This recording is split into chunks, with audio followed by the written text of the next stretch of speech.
Hey there, buddy. You ever notice how we spend most of our lives trying to dodge pain? It's like we're running from it nonstop, hoping it'll just go away. But here's the truth: those moments when we're truly shattered are often the ones that reshape us into the people we're meant to become. Right now, as you watch this, you might be dealing with something that feels like it's just too much to handle. Maybe you're sitting inside your car after a long, exhausting day, completely wiped out. Or maybe it's the middle of the night, like 2 a.m., and you're lying in bed, wondering how everything fell apart so fast. Or maybe you're just plain tired of pretending you're fine when deep down, you're anything but. Tired of wearing that mask that's gotten so heavy you can barely keep it on. Here's where things get interesting and, honestly, life-changing. While most folks see their darkest hours as proof that life's against them, the ancient Stoics knew something deeper. They understood that the greatest pain we experience can turn out to be our best teacher. The very struggles we try to run from are pushing us right toward discovering our true strength. Marcus Aurelius, who ruled over the Roman Empire but faced personal tragedies that would crush most people, kept a journal where he wrote, "The mind that seeks the good, whether it finds it or not, is honored just by the pursuit." He wasn't writing that for others to praise him. He was reminding himself that even amidst loss, heartbreak, or when everything feels meaningless, there's honor in still chasing what's good and true. I want to be honest with you: this might make you emotional, maybe even shed some tears. And I'm not sorry about that, because sometimes we need to sit with those feelings, feel the weight of our own strength. Sometimes we need to remember that we've survived every tough day so far, and that's no small feat. That's extraordinary. You see, society tells us constantly to steer clear of discomfort. They say, just scroll past the feelings that make you uneasy, or buy something to fill that emptiness, or distract yourself until it goes away. But what if I told you that the very thing you're trying to dodge is actually the gateway to becoming who you're truly meant to be? The Stoics didn't have smartphones or endless entertainment to turn to when things got rough. They sat with the pain, confronted head-on, and discovered something powerful. When Marcus Aurelius lost children, when Epictetus was enslaved and tortured, or when Seneca faced exile and death, they had to face their humanity with honesty and courage. In those moments of raw vulnerability, they found something many of us have forgotten. Our pain isn't our enemy. Our struggles aren't signs of weakness. No, they're actually the raw ingredients of our transformation. Right now, I bet there's someone watching this who's fighting an unseen battle, someone grieving a loss that changed everything, someone facing a fear that feels bigger than they can handle, and wondering if they have what it takes to keep going. Here's a message I want you to hear: just like the Stoics knew, you do have what it takes. Not because you're some kind of superhero, but because you're human. This isn't another cheesy video telling you to think positive or pretend your problems aren't real. No, this is about learning to dance with the difficulties, finding meaning in the mess, and understanding that the very things breaking your heart might also be opening it wider in ways you never expected, to hold more love, more wisdom, more compassion than ever before. So here's what I need you to do right now. If this is hitting home, hit that like button. But don't do it just for me. Do it as a promise to yourself that you're ready to face some tough truths, truths that might make you uncomfortable but are necessary for growth. Drop a comment below and tell me you're out here, fighting your battles with courage. And share this with someone who could really use a reminder of their strength. Make sure you subscribe to this channel, because we're building a community of folks choosing growth over comfort. And don't skip any part of this video. Every word is meant for someone who needs to hear it, and that someone might be you. The next few insights aren't just random ideas. They're invitations to see your life from a new perspective. They're invitations to discover strength you didn't know you had, to realize that your sensitivity, your struggles, and your very human heart aren't signs of weakness but superpowers waiting to be claimed. Let me know you're here by commenting with this affirmation: my pain is transforming into my power. That's the first powerful gift hiding in your worst days. Let me tell you about a day that changed everything for me. Maybe it'll help you see why your darkest day could actually be your greatest gift. It was a Tuesday. Seems like it's always some Tuesday when life decides it's time to teach us a lesson we're not ready for. I woke up thinking it was just another normal day. But by evening, everything I thought I knew about myself, my relationships, and what the future held had fallen apart. You know that feeling of the ground slipping beneath your feet, when the story you've been telling yourself about your life suddenly makes no sense anymore. Yeah, that's where I was. And maybe, just maybe, that's where you are right now. Here's what the Stoics understood that we often forget. Our worst days aren't punishments. They're revelations. Epictetus, who knew how brutal tough days could get, once said, "It's not what happens to you, but how you react to it that matters." But here's the part we miss: he wasn't talking from a place of privilege. He was a man who was enslaved, who had his leg broken by his master, who lost everything society claims makes life worthwhile. And from that depths of suffering he found something extraordinary. When outside things are stripped away, wealth, titles, relationships, what's left is the real you. Your worst day doesn't define you, it reveals you. It shows what you're made of when all the superficial stuff is gone.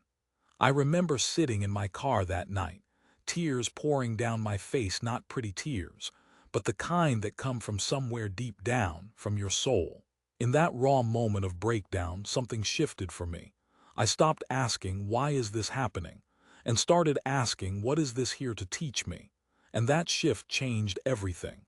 Instead of being a victim of circumstances, I became a student of my own life. The pain didn't disappear, but it transformed into something useful. The fear didn't vanish, it turned into fuel for courage I never knew I had. Your worst day is trying to show you something about your resilience that no other experience could teach, revealing depths of strength you didn't realize you had. Comfort can't uncover these hidden reserves. Your greatest failures and setbacks help you find out how tough and capable you really are.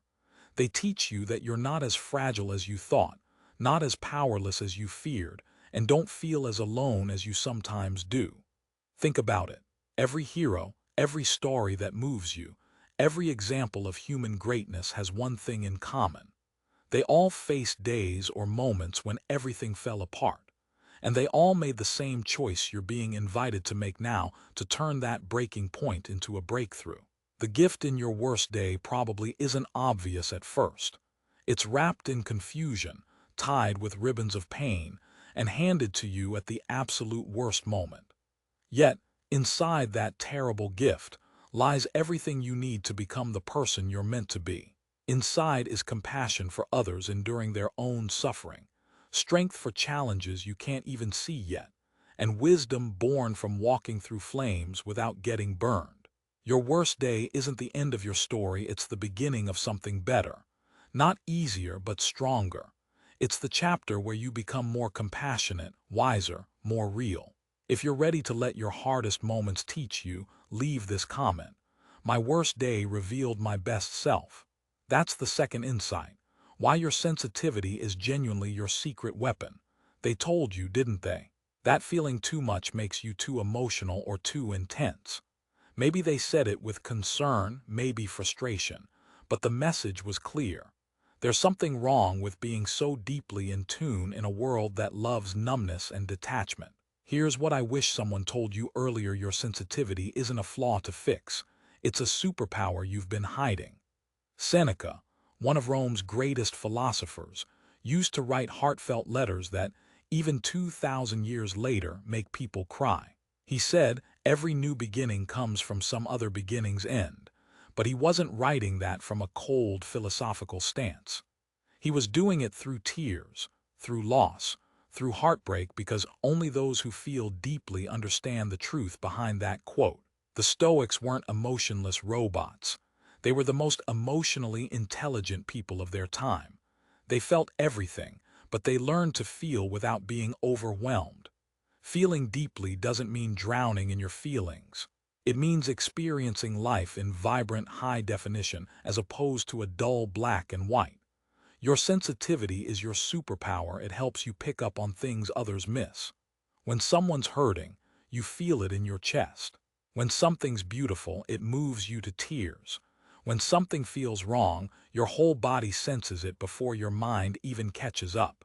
This isn't weakness, it's pure wisdom. Your emotions aren't random. They're signals from your inner guidance system. If you get anxious about a relationship, it's not paranoia, it's your intuition catching on to something that your rational mind hasn't figured out yet. When you get excited about a crazy opportunity, it's not naivety, it's your instinct recognizing potential others overlook. The world needs people who feel so deeply, people who care so much it sometimes hurts, because caring moves mountains. We need those who can sense when someone's suffering behind a fake smile, who can be moved by sunsets and compelled to act on injustice. Their tears, their feelings, aren't signs of weakness. They're signs that you're truly alive. Your intense emotion's still a gift, not a problem. Your ability to feel other people's pain isn't a burden. It's compassion in action. So stop apologizing for feeling deeply. Stop trying to numb what makes you human. And stop believing that strength means feeling less. True strength is feeling everything and still showing up, still caring, still loving even when it's hard. Still trusting that goodness exists, even when the world doesn't always show it. Your sensitivity is your secret weapon, because it helps you build genuine connections that superficiality can never touch. It enables you to create, love, inspire, and heal not despite your feelings, but because of them. If you're with me on this, comment below. My sensitivity is my strength, not my weakness. Now, onto the next idea, the art of losing everything and finding yourself again. At some point in your life, there will come a moment where everything you thought you needed gets stripped away. Maybe all at once: your job, your relationship, your dreams, even the person you loved gone. Or maybe it's slow, like watching your old life melt away piece by piece until suddenly you don't even recognize yourself or your circumstances anymore. And here's the thing, if it hasn't happened to you yet, it will. And if it's happening right now, I want you to know, you're not falling apart, you're falling into place. Marcus Aurelius understood this better than most. He said, "Loss is nothing else but change, and change is nature's delight." Easy words to hear, much harder to live by, especially when you're in the thick of it. He lived through the loss of children, the collapse of his empire, betrayals that could crush a lesser man. And from that suffering, he learned a truth that most of us forget. When everything outside us is taken away, what remains is truly yours. That's the terrible and beautiful part of losing everything you thought defined you. It's painful, yes, but also liberating. It pushes you to face your real self beneath all the titles, possessions, and pretenses. Remember the day you lost your sense of identity. Maybe it was the day your career vanished in a flash, the relationship you thought was forever ended, or your carefully planned future was shattered. You sat there in an empty apartment, surrounded by boxes, feeling like a stranger in your own life. But here's the secret no one tells you: at rock bottom, there's a kind of solidity. It's the fertile ground to build something new. When you have nothing left to lose, you suddenly realize you have everything to gain. When your old strategies no longer work, you're forced to innovate. When your old identity crumbles, you get the chance to become someone new. The art of losing everything isn't about gracefully letting go right away, it's about seeing loss as the path to liberation. Every ending clears space for a new beginning. Every closed door redirects you toward where you're meant to go. Every person who leaves makes room for others who are meant to stay. Loss isn't punishment. It's a course correction from a universe that knows far more than you do about what you need. Think of a tree in winter. It looks dead, bare branches reaching toward a gray sky with no signs of life. But beneath the surface, life is gathering strength. Its roots are digging deeper, preparing for spring's rebirth. That's you right now. If you're in a season of loss, you might feel empty or broken, but inwardly, you're growing stronger in ways you can't see yet. You're developing roots that will anchor you more deeply than ever before. You're getting ready for a version of yourself you can't even imagine right now. The art of losing everything is really the art of discovering yourself, not the fake self you thought you were supposed to be, but the real one, rooted in worth from inside, not dependent on external validation. Not the fragile self that breaks when circumstances change, but the resilient self that bends and grows stronger through adversity. Next up, the truth about your broken dreams. Right now, somebody out there is mourning a dream that didn't come true. Maybe it was a business that failed, a relationship that ended unexpectedly, a career that never took off, or a carefully laid out life that got derailed by forces beyond your control. And as you sit there, wondering if you're a failure or if you should have tried harder, let me tell you something that might sound crazy. Your broken dreams aren't failures. They're redirections towards something even better than you could have imagined. Epictetus told us something revolutionary. Don't demand that everything happen the way you want. Instead, wish that things happen exactly as they do. But he wasn't telling you to be passive. He was teaching that clinging to specific outcomes often blinds us to the better possibilities trying to unfold for us. Think about someone who spends years chasing a dream, sacrificing everything: friendships, health, sleep, happiness, all for one vision of success. Then suddenly, the dream collapses. And in the aftermath, they feel like they've wasted the best years of their life on something that was never meant to be. They get angry at the universe, themselves, everyone around who seems to be living their dreams while theirs are shattered. But what they couldn't see in that moment is that their broken dream was actually breaking them open. It was clearing the way for new, better dreams they never knew existed. All the skills, resilience, and connections they built during their pursuit became the foundation for something even more fulfilling. It's not wasted. Nothing about that path was wasted. It was all preparing them for a life they couldn't predict, but that fits who they're turning into. Your broken dreams aren't proof you're not enough. They're evidence you're being called towards something that aligns more with who you truly are, not what you thought you should be. Sometimes we have to lose the dreams that weren't really ours to make space for the ones that are. Think of a river passing around a boulder, not seeing it as failure, but as part of its journey. It flows around, sometimes gaining a more beautiful view. Those shattered dreams teach you things success never could. They show you your worth isn't tied solely to achievements, and they reveal strengths you didn't know you possessed. They develop a kind of wisdom that only comes from heartbreak but still choosing to stay open.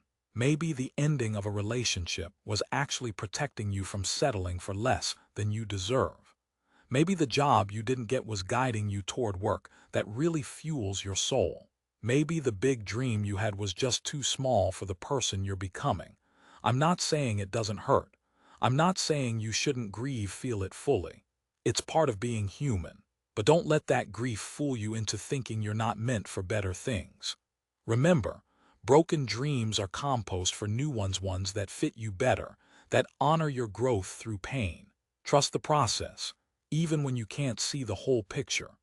Know that your life's intelligence is working on your behalf, that what looks like an ending might actually be the most important beginning you'll ever have. If you're ready to trust that your broken dreams lead to better ones, comment below. My broken dreams are becoming better dreams. Now, let's talk about something even deeper: your struggle. I need you to hear this. Your struggle isn't a mistake or a flaw in the system. It's actually a feature, something that's happening exactly as it should, even if it doesn't feel that way.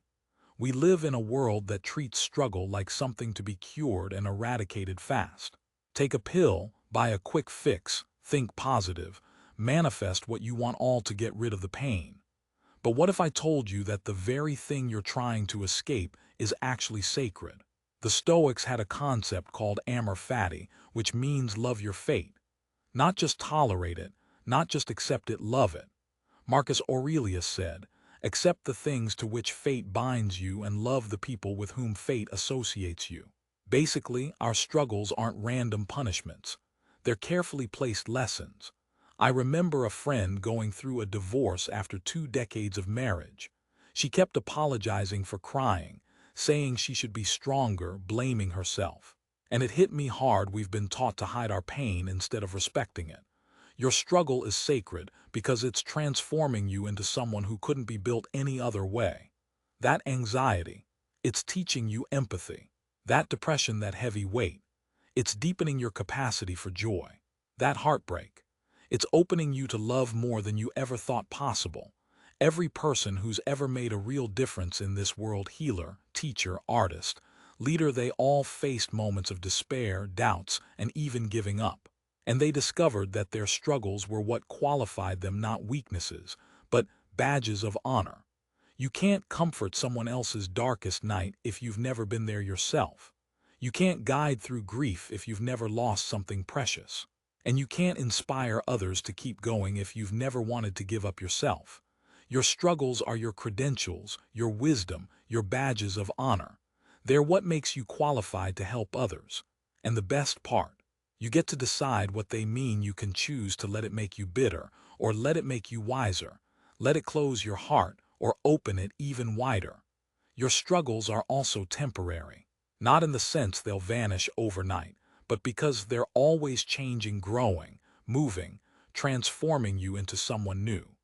The you who entered this difficult season isn't the one who will come out on the other side. And that process, that transformation, that's the true sacredness of it all. Right now, you're in the middle of becoming someone incredible. Someone who's walked through fire and decided to see it as purification instead of destruction. Someone who's faced their fears and realized they're stronger than they thought. Someone who's been broken but chose to let the cracks, let the light shine through. Your struggle is sacred because it's uniquely made for you, by a universe that believes you can handle it. Not easily, not without scars, tears, or moments when you want to give up, but in the end, victorious. And that's the real truth about starting over.